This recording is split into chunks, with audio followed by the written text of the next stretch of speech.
Кримтөбөл Азиз Батукаевдин өлкөдөн чыгып кетиши боюнча козголгон кылмыш иши Бишкектин 1-май райондук сотунда 11-октябрда карала баштайт. Бул тууралуу мурдагы президент Алмазбек Атамбаевдин адвокаты билдирди. Анын айтымында 11-октябрда бул иш боюнча алгачкы кароо өтөт. Батукаевдин ишине байланыштуу мурдагы президент Алмазбек Атамбаевга коррупция беренеси менен айып коюлган. Ал учурда УКМКнын тергөө абагында камалууда. Бирок анын жактоочусу Атамбаевдин күнөөсүн далилдеген эч бир жагдай жок экендигин айтууда. Андан тышкары мурдагы башкы прокурорлор Аида Саляновага, Индира Жолдубаевага, мурдагы саламаттык сактоо министри Динара Сагинбаевага, экс-вице-премьер-министр Шамил Атакановго, ошол учурда жаза аткаруу мамлекеттик кызматынын башчысы депутат Зарылбек Рысалиевке, улуттук коопсуздук боюнча мамлекеттик комитеттин экс-төрагасы Бузурманкул Табалдиевке жана бир катар дарыгерлерге да айып коюлган.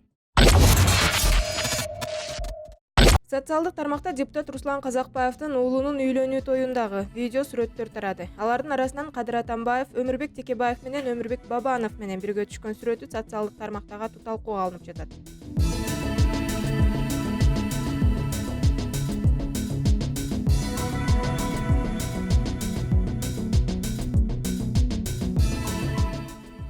Сүрөттөн тышкары Текебаевдин Атамбаевдин уулуна жаш кесиптешим жаңылыштык кетирүүдөн коркпой, аны түзөтүүнү бил. Бул өзүңдү өзүң өстүрүүдөгү эң жакшы ыкма деп кайрылуусуда талкууга жем таштады. Ал эми коомчулукта Кадыр Атамбаевдин буга чейин Текебаев тууралуу акылынан айныган деп айткан сөзүндө эстешти. Сначала что говорил Текебаев, что мы там типа якобы перевозили нашу электротехнику, что-то в этом, да? Потом в недавнем интервью он приходит, что в эти чайники Атамбаевы прятали золото. Это умалишенный идиот, никакое, да часы, как это можно выдумать? Мындан улам мурунку президент Алмазбек Атамбаевдин Бабановго карата айтылган Назарбаевдин шестеркасы деген сөзү да унутта калган жок. К сожалению, мы видим, что сегодня страна может потерять независимость не только из-за ввода иностранных войск, но просто элементарной покупки и навязыванию Кыргызстану какой-нибудь шестерки в качестве главы государства. Коомчулукта Атамбаевдин каалоосу менен Текебаев 2 жылдан ашык абакта отуруп чыкса, ал эми Бабанов президенттик шайлоодон соң саясатты таштап өлкөдөн чыгып кетти деген пикирлер айтылууда. Ал эми мурдагы президент Алмазбек Атамбаев камакка алынган соң Бабанов өлкөгө кайтып келген. Кошумчалай кетсек, тойго мурдагы президент Алмазбек Атамбаевдин баласы Кадыр жана жубайы Раис Атамбаева, экс-депутат Өмүрбек Текебаев менен Өмүрбек Бабанов, Адахан Мадумаров жана башка саясатчылар барышкан.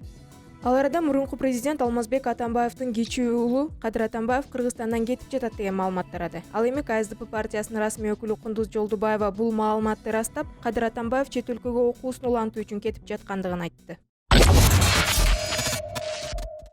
Бүгүн 7-октябрда саясатчы Азимбек Бекназаров журналисттерге маалымат жыйын уюштурду. Буга чейин ал өлкө башчы Сооронбай Жээнбеков менен жолугушуу учурунда мурунку президент Алмазбек Атамбаевди тергөө абагынан үй камагына кое бериш керек деген ойду айтып, бирок убактылуу өкмөттүн мүчөлөрүнүн бири дагы аны колдобогонун кошумчалады. Атамбаевди үй камагына чыгарып, ошол жерден жазасын алсын.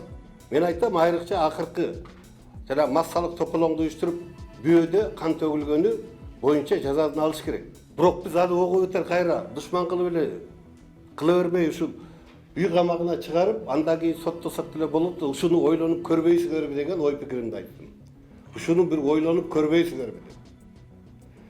Бирок да убактылуу өкмөттүн мүчөлөрү мен колдоо тапкан жокмун. Ошондой эле Бекназаров конституциялык реформага, кендерге байланышкан маселелер тууралуу кеп козгоп, ушул апта президент менен жолуга турганын айтты. Бизди ушул убакка чейин курултайдын чечимин бийликтин ичинен жападан жалгыз президент колдоп келет.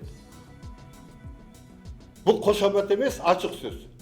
Ошол Абылгазиев менен жолукканда да ошол өзүнүн авторитетин салып анан жолукту. Азыр мына Жумабек парламент менен жолугалы дегенде да орточу президент болуп атат. Кабыл алгыла. Сүйлөшкүлө. Анткени конституциялык реформаны силер жүргүзөсүңөр деп. Жыйындын алкагында убактылуу өкмөттүн мүчөсү элдик курултайда коюлган маселелер аткарылбай жатканын баса белгилеп, жогорку кеңештин ишин сындап өттү. Мына жогорку кеңеш биз негизинен парламенттик өлкөбүз. Жогорку кеңеш бир дагы кыла турган ишин кылган жок. Биз 10 миң кол топтогондон көрө бир депутат закон жазып койсо болот эле да.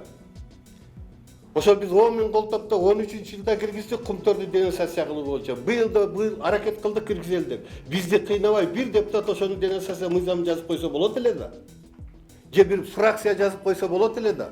Буга чейин айрым массалык маалымат каражаттары Азимбек Бекназаровдун Кыргызстандын атынан Малайзияга элчи болуш үчүн малайзиялык тараптан макулдук келгенин жазып чыгышкан. Бүгүн саясатчы бул маалыматты дагы ырастап, курултайдын чечимдери боюнча маселелерди чечкенден кийин сунушталган кызматтар тууралуу чечим чыгара турганын белгиледи.